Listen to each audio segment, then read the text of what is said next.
नमस्ते dear viewers. आज के इस वीडियो में हम लोग डिफरेंशियल इक्वेशन ऑब्टेन करने वाले हैं सिंपल हार्मोनिक मोशन का। हमारा जो यूनिट है ऑसिलेशंस, उसका ये सबसे पहला वीडियो है। देखिए यहाँ पर सबसे पहले तो हम लोग एक सिंपल पेंडुलम ले लेते हैं कुछ इस प्रकार से। मान लीजिए एक सिंपल पेंडुलम है, ये अभी अपने मीन पोजीशन ओ पर है। इसके बोथ साइड्स पर दो एक्सट्रीम पोजीशंस हम लोग ले लेते हैं E1 और E2। ठीक, मान लीजिए कि इसी बीच यहाँ पर एक पॉइंट P है। ओके, और हम लोग क्या करते हैं, इस पेंडुलम को इस पॉइंट P तक डिस्प्लेस करवाते हैं। ओके, मान लीजिए हम लोगों ने यहाँ तक डिस्प्लेस करवाया। ये जो पेंडुलम है इसको पकड़े, धीरे धीरे इस पेंडुलम को मूव करवाते करवाते हम लोग पॉइंट P तक लाए। जैसे जैसे हम लोग इस पेंडुलम को इसके एक्सट्रीम पोजीशन की तरफ ले जाएंगे, होगा क्या? ओके, होगा क्या? होगा ये कि इस बॉब में कुछ रीस्टोरिंग फोर्स प्ले में आएगा। ओके, और ये रीस्टोरिंग फोर्स जिस डायरेक्शन में हम लोग इस बॉब को डिस्प्लेस करवा रहे हैं उसके अपोजिट डायरेक्शन में प्ले करेगा। मान लीजिए इस बॉब को हम लोग डिस्प्लेस करवा के पॉइंट P तक ले गए, तो O से पॉइंट P का जो डिस्प्लेसमेंट है, चलिए उसको x ले लेते हैं। तो यहाँ पर जो रीस्टोरिंग फोर्स होगा ना, वो डायरेक्टली प्रोपोर्शनल होगा किस पे? डिस्प्लेसमेंट पर।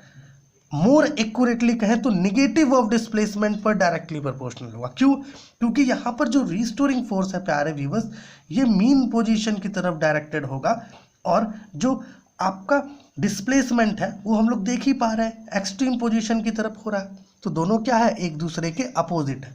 Restoring force F mean position की तरफ डायरेक्टेड है, और आपका जो डिस्प्लेसमेंट है x वो एक्सट्रीम पोजीशन की तरफ डायरेक्टेड है, इसलिए यहाँ नेगेटिव का सिंबल है। ठीक, इस है ना, और ये चीज़ हम लोग हुक्स लॉ के अकॉर्डिंग लिख रहे हैं। ये प्रोपोर्शनैलिटी का जो सिंबल है इसे आप रिमूव कर सकते हो यहाँ पे कोई कांस्टेंट का इस्तेमाल करके। F is equal to minus K X ले लेते हैं। ठीक, इस प्रकार से यहाँ पर ये जो K है, ये K क्या है? ये कांस्टेंट ऑफ प्रोपोर्शनैलिटी है, जिसे हम लोग कहते हैं is called as force constant. इसे हम लोग फोर्स कांस्टेंट कहते हैं। ठीक, this is called as force constant. Force constant कहते हैं इसको। चलिए इस इक्वेशन को इक्वेशन नंबर 1 ले लेते हैं। देखिए हम लोगों ने न्यूटन्स लॉज ऑफ मोशन पढ़ा है। Okay, Newton's laws of motion पढ़ा है, उसमें एक सेकेंड लॉ था, Newton's second law. Newton second law में हमें फोर्स का एक एक्सप्रेशन मिला था जिसे हम लोग इक्वेशन ऑफ मोशन कहते हैं। F is equal to ma, mass into acceleration. यहाँ पर मास आपका बॉब का होगा और एक्सक्लेशन इसी पेंडुलम का। चलिए इस इक्वेशन को इक्वेशन नंबर 2 ले लेते हैं, और ऑन कंपेयरिंग इक्वेशन 1 और इक्वेशन 2 को कंपेयर करते हैं। ऑन कंपेयरिंग 1 एंड 2, इक्वेशन 1 और इक्वेशन 2 को जब आप कंपेयर करोगे तो देखो आपको क्या मिलेगा? ma is equal to minus K X, कुछ इस प्रकार का। ठीक, अभी आप चाहो तो यहाँ पर ये जो एक्सक्लरेशन है ना, इसको इसके डेरिवेटिव्स के फॉर्म में लिख दो, जो डबल डेरिवेटिव का फॉर्म होता है इसका। m d square X by D T square is equal to minus यहाँ पर x है ना, के एक्स। अब बोथ साइड्स क्या करना है? इस स्मॉल m से डिवाइड कर देना है। यहाँ पे देखिए on dividing both sides by m, इस m से आप बोथ साइड्स डिवाइड कर दीजिए।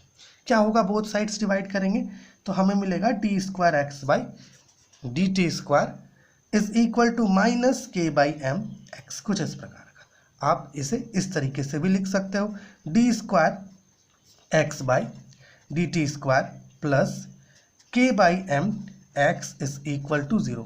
ये जो इक्वेशन हमें मिल रहा है मेरे प्यारे व्यूअर्स, ये जो डिफरेंशियल इक्वेशन मिल रहा है, यही डिफरेंशियल इक्वेशन क्या है? Differential equation of simple harmonic motion.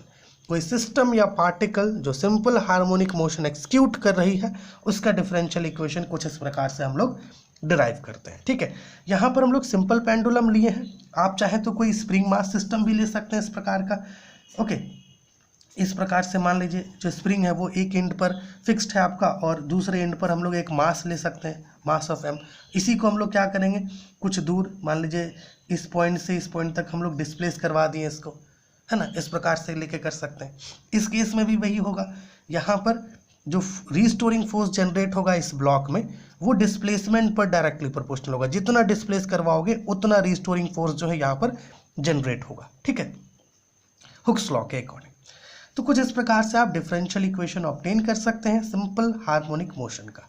Okay, तो चलिए अगली वीडियो में हम लोग इस डिफरेंशियल इक्वेशन को सॉल्व करेंगे। ओके, उसका सॉल्यूशन ऑब्टेन करेंगे। वहाँ पर जो सॉल्यूशन मिलेगा हमें, उस सॉल्यूशन से हमें जो डिस्प्लेसमेंट हम लोग यहाँ x ले रहे हैं उसका एक्सप्रेशन मिलेगा।